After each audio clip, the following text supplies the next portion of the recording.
Oops, bago ka mag-scroll up at scroll down, pakinggan mo muna itong tips ko para sa'yo. Gustong makakuha ng murang airline ticket? Narito ang ilang tips para sa'yo. Una, mag-book ng maaga. Karaniwan mas mura ang ticket kung bibilin mo sila ilang buwan bago ang iyong travel date, lalo na kung fixed season.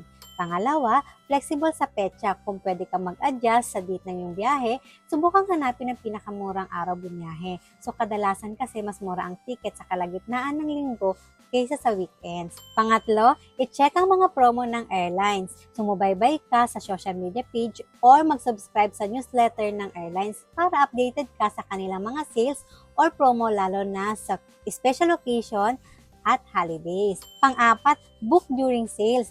Maraming airlines ang nag-book ng promo tuwing set sales. So bantayan ng mga ito at mag-book agad pag may nakita ka. Pang-lima, consider alternate airport. Kung may ibang airport na malapit sa iyong destination, tingnan kung mas mura ang flight papunta doon. At sana makatulong ito para makahanap ka ng murang ticket.